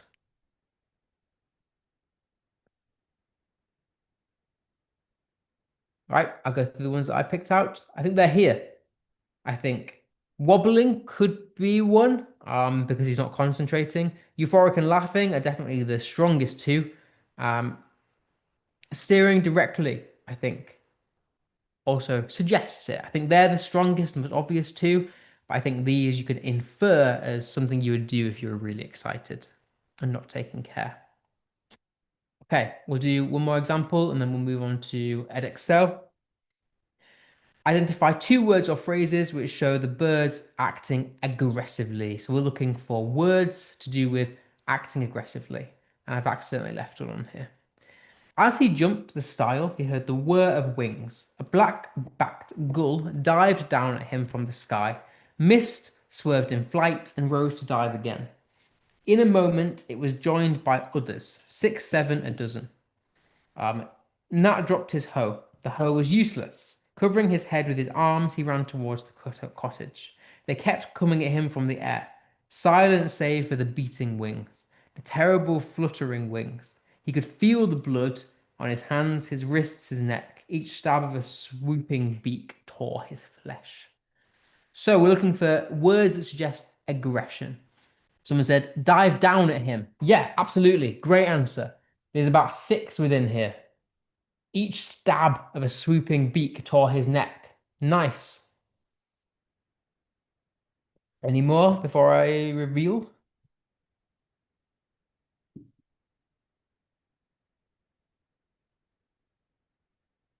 No? Yeah, I think there's about 6 or 7. There's a bit multiple in here. I'll have to say that then. Oof. Dive down. Dive again. The fact he was joined by other birds. They kept coming at him. Stab and swooping tore his flesh could technically be 2 answers. The terrible fluttering wings. Yeah, that they kept coming at him is a great one. Now we're looking for words that suggest that our main character is frightened. And that anything in here, anything that he does, or any words or any actions that would suggest that he is scared. There are 3 that I could think of. So any in there.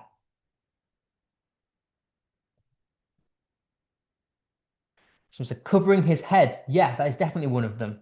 He ran towards the cottage. Yeah, that is another one. There, you've picked 2 out of 3. These are the ones that I went with. He ran, covered his head, and he dropped his hoe. A hoe is like a farming utensil. So you on farms you get lots of hay. Well, it's a material that has spikes on that allows you to grip hay and like pull it. That's all that is. Okay, and for the last one, just explain how this detail shows that Nat is frightened. So what it wants is for you to take one of the 3 options, the one that you came up with, and explain how it shows that he's frightened. So at the side, I put explain how means the examiner wants a reference and an inference. So for example, Nat dropped his hoe because he could not defend himself against the overwhelming number of birds. It wants a because in there. So I've given you one example with him dropping his equipment. But is there any reason, for example, that he might have covered his head and ran? What would the reasons be for that? Is what it wants. Any ideas? He ran towards the cottage to save himself because more and more kept coming. That'd be a perfect answer. So yeah, this is what I went with. Oops. Nat covered his head because of the increasing number of birds to protect himself out of fear of being hurt. But running to save himself would have been a good answer as well. As long as there's a because in there and a justification, then it's fine. Okay. Right. In our last 15 minutes then, I want to briefly look at Edexcel as well. Um, so Edexcel is very similar to OCR. You'll be looking for singular words. So identify a word which shows that Hester is looking for Rosamond at night. I'll skip all of this because it's very similar. So little tips step by step. Highlight the context word again and locate the related words. So for this question, lines 1 to 3 identify a word which shows that Hester is looking for Rosamond at night. So the key bit of information here is words relating to night. So I ran out, I turned the east corner, and there a black shadow fell on the snow. But when I came again into the moonlight, there were the little footmarks going up to the fells. It was bitter cold. so cold that the air almost took the skin off my face as I ran. Is there anything there that suggests it is night? Because the key bit here is night. It's not the fact that she's looking for Rosamond, it's the night. Yeah, there's two options. A black shadow is one of them. Any other? There's one, I think, obvious one in here. The moonlight. Yes, the shadow and the moonlight are the options it's looking for. Words relating to night. I did say be careful with words like snow and cold because they are not there. I meant to put they're not specific to night, so they changed that. I was meant to say they aren't specific to night. It could be cold and snowy in the day. So yeah, be careful with words like that. I want specifically night-related things. Okay, next one. From lines 1 to 3, identify a word or phrase that shows that the inn is very old. So it wants a word relating to the oldness of the inn, specifically the inn. So think about words that relate to old. Arriving at a town, we had no difficulty in finding the inn. The town is composed of one desolate street, and midway in that street stands the inn, an ancient stone building sadly out of repair. The painting of the signboard is obliterated. Full stop. Okay, you picked it. It is ancient. You could have had it out of repair, but I think the obvious one is ancient. Okay, we'll do one more very quick. From lines 3 to 4, identify a word or phrase which shows why Oliver was feeling stupefied. Stupefied just means like frozen in fear. So Oliver, who was completely stupefied by the unwanted exercise and the air, put his hand mechanically into that which Sykes extended for the purpose. So we're looking for a word or a phrase which shows why Oliver was feeling stupefied. We want words explaining why. So essentially what caused him to feel that way. Looking for a cause. Unwanted exercise, absolutely. That's one of our two possible answers. Anything else?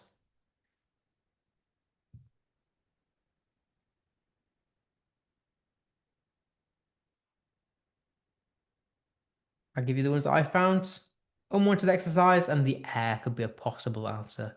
There are reasons why he would be feeling that way. Okay, right.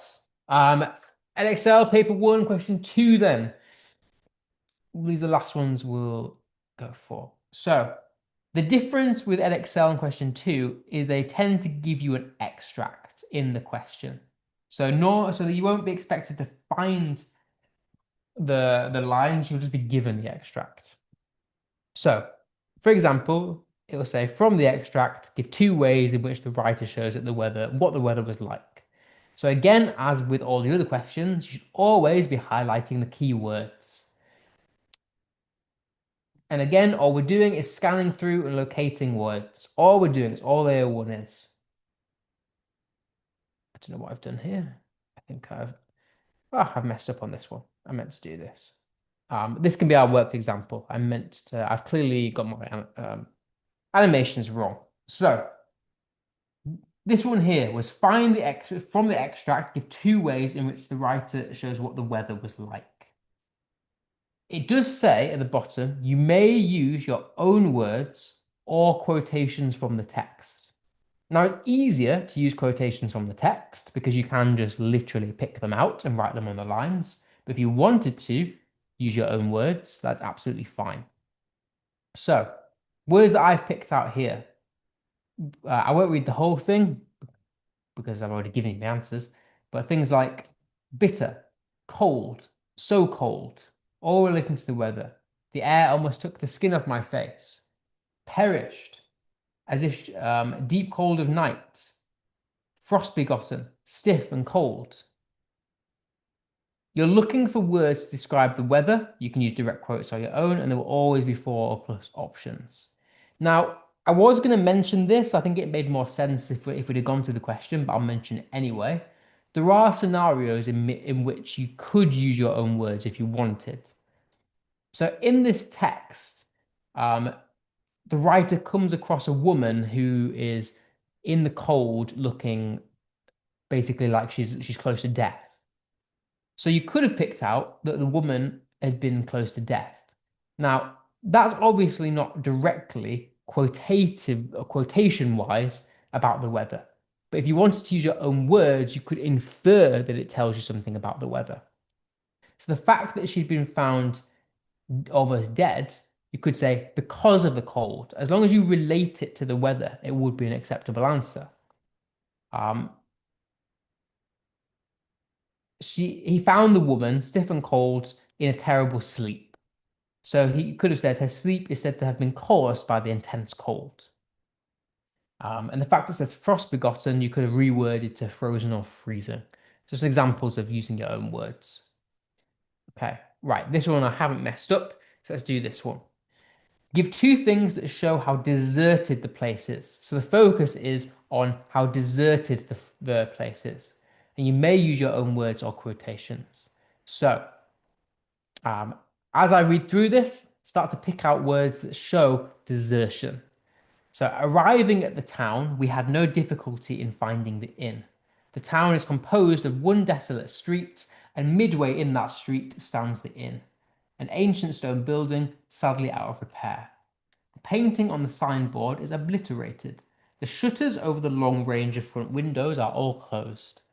A cock and his hens are the only living creatures at the door. Plainly, this is one of the old inns of the stagecoach period, ruined by the railway. We pass through the open arched doorway and find no one to welcome us. We advanced into the stable yard behind. I assist my wife to dismount, no bell to ring, no human creature to answer when I call. There's 1, 2, 3, 4, 5, 6, 7, 7 possible answers. Is there anything in here that suggests? Okay. Somebody said one desolate street. Yes. Cock and his hens are the only living creature. Yes. No one to welcome us. Yes. They're 3 of the 7. Smashing it. I'll show you what I went for. As you read it through, desolate. You could have that the painting is obliterated, suggesting that it's not been maintained. Someone said the shutters over a long range of windows are all closed. No bell to ring. All great. So yeah, the shutters are all closed. Nicely picked out. Nicely picked out. No one to welcome us. That was picked out.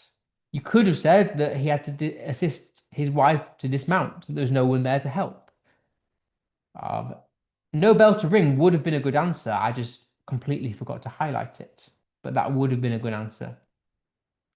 Cool. Right, we'll do one more and then I want to quickly, or rather, maybe we won't. No, because we've got 2 more Excel questions to do. Not these. Same thing. We're almost done. We've got 2 more types of questions that we can quickly rush through. So a very similar thing. Paper 2, question 1 will look like this. From lines 17 to 20, identify 2 activities the writer says are important. So it will always again say from lines X to Z, identify 2 things. So same rules apply. Highlight the context words in the question, the words that will be found in the text. Also highlight the task words. It's still a search and find question. So there will always be 4 plus answers. So for example, from line 17 to 20, identify 2 activities that are important to medical schools. So as you read it through, think about what is important to medical schools. At least that's what you think. In reality, medical schools don't care about any of that. They don't even check you're okay with the sight of blood. Instead, they fixate on extracurricular activities. The ideal student is captain of 2 sports teams, the county swimming champion, leader of the youth orchestra, and editor of the school newspaper. Okay, extracurricular activities, correct. Oh, can you hear the answers? My bad, thought I'd done them separately. County swimming champion, correct. Leader of the youth orchestra, editor of the school newspaper. Yep, I think all of those were selected in the chat. Very nice. Lovely, we're getting my points. Nice and easy, as it should be. Okay, we'll do this one then. From lines 1 to 4, identify 2 things the writer says about the call. So we're looking for things about the call as our context And the task is to identify two things about the call. The call came on Friday night. His sister's voice on the phone. Can you come to Akim's parents' place tomorrow? To anyone listening in, there would have been nothing suspicious about the call, but Hans Joachim Tillman knew it was the signal he had been waiting for. So, there was nothing suspicious about the call. Correct. There is 1, 2, 3, 4, 5 or possible answers. So, nothing suspicious is 1. A secret emergency signal is a second. That's 2 out of 5. Anything else? When was it? When was this call? Who was calling? Someone said Friday night. Correct. That's our third one. Who was calling? His sister. Fourth correct answer. We're looking for our fifth answer. What did she say on the phone? What was the call actually about? So first, it came on Friday night. It was his sister on the phone. She asked him to come to their parents' place. There'd been nothing suspicious, and then it had been a signal that they'd been waiting for. Lovely. Final question then, before we end our session. And again, we'll just go through one example of these. Actually, yeah, we'll do this last one. Very similar thing, except this time we get given an extract. Exactly the same thing that we've just done though. We're looking for tasks in this question completed by the doctors. So during the day, as I read through this, think about what tasks there are that are completed by the doctors. During the day, the job was manageable. If mind-numbing and insanely time-consuming, you turn up every morning for the ward round, where your whole team of doctors poodles past each of their patients. You trail behind like a hypnotized duckling, your head cocked to one side in a caring manner, noting down every pronouncement for your seniors. Then you spend the rest of your working day filling in forms, making phone calls. Not really what I trained so hard for. So what tasks were there that were completed by the doctors? Okay. Making phone calls, lovely. Filling forms, nice. Noting everything your senior told you, absolutely correct. 4, 5. There's 7 possible options and you've got 3, but absolutely correct. Anything else? Thanks for doing all the heavy lifting, by the way. Appreciate you joining in. Walk past patients. Yeah, so these are the ones I went for. You turn up every morning. You do the ward round. You poodle past patients. You trail behind. You do things in a caring manner. You note down things from your seniors. You fill in forms. You make phone calls. Nice. Okay, we won't do this one because it's just another example. We will very quickly look at this, though, so that next week I can move on. Very final question. From paper 2, questions 4 and 5 are even simpler than the ones we've just done. They'll ask for something like identify one of something. So in this case, it's a feeling. And again, as always, highlight the context questions. The reason I'm bypassing these kind of slides is because they're very similar, because the skills are the same. So the same steps still apply. This is the last one we'll do. From lines 8 to 10, identify one feeling from Elizabeth about her friend's suggestions. So, the thought of becoming a doctor struck Elizabeth as preposterous. Her reaction to her friend's idea was revulsion. The very thought of dwelling on the physical structure of the body and its various ailments filled me with disgust. So we're looking for a feeling about her friend's suggestions. Are there any feelings in there? Whoops, I just gave you one. She feels preposterous. Is there anything else that's a feeling in that section?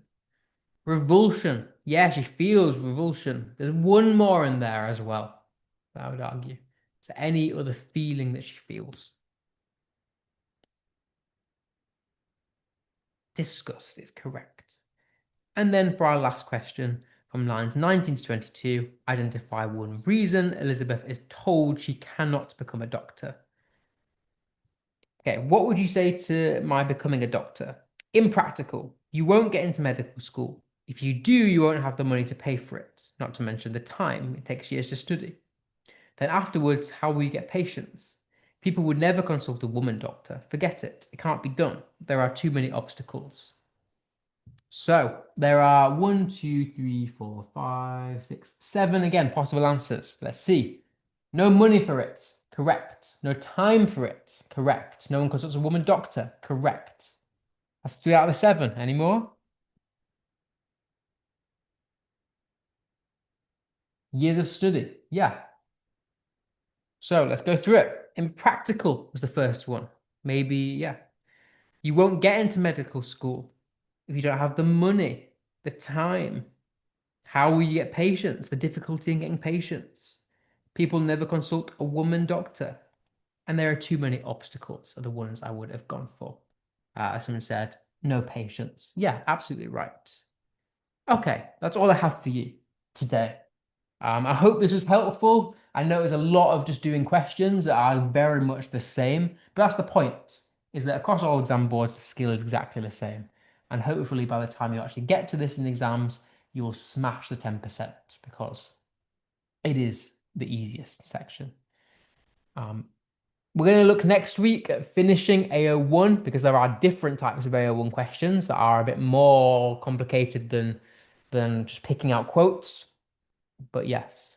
Um, can we do more questions like this? Yeah, if that's what you find helpful. I want to do it this way. I want to make it interactive because I think it's helpful that way. It gets you thinking, it gets you practicing, as well as just having answers there. Yeah, I think it's a really good way of learning. So I will do more of these. I'll stay around for the next couple of minutes in case anyone has any questions, but otherwise, have a really nice evening, guys, and enjoy your week. And I'll see you next week. Can you do more paper two and non-fiction writing? My plan is to focus on English language in general. So I'm going to work my way through the assessment objectives. I started with AO1 because it's the easiest. We are going to work our way onto creative writing and non-fiction writing. So yeah, we will do that. Do I teach in Newcastle? No, I don't. I'm Leeds branch. I don't teach in Newcastle, no. No problem. I'm here to help. That's the point, you know.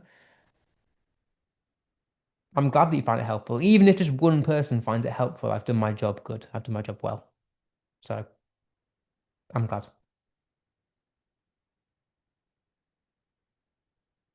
I do teach in person. I teach the Leeds office, so not in Newcastle, unfortunately. I don't tend to teach much English in person though.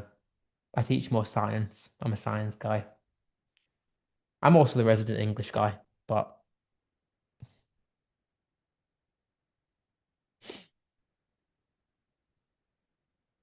why did they stop teaching English? Because of these sessions. I think the feeling or the general thought was that I know every like once every 3 months you do a singular lesson of English, and I think the thought was that because it was only once every 3 months, it just wasn't worth it anymore, especially when you have weekly sessions like this. So I think Mrs. Siddiqui's thought was to get you to do more maths, just to bolster, just so you get to do as much maths as you do English, I guess. No problem. I'm always here to help. Yeah, I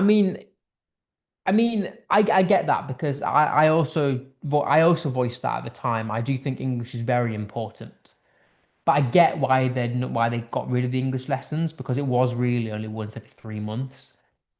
When you have weekly sessions like this, that extra one session every 3 months isn't necessarily going to help you the most. So I get why, because math is also important.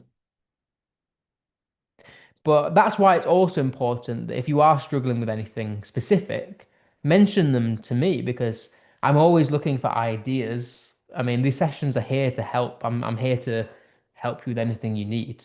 The only reason I kind of structure them myself is because people don't normally ask me for specific topics. But if you do, I'm very happy to go through it. Can they turn to 3 hours instead of two? Um, I don't think they can because of timing. I teach before this. So the earliest I can do is 7. That's why they are the time they are. And same with other evenings. I teach every other evening, so it just isn't feasible for them to be for them for 3 hours. And also, because I work all day, I it would mean a lot of my time and also just they'd have to pay me as well, which I don't think they want to do.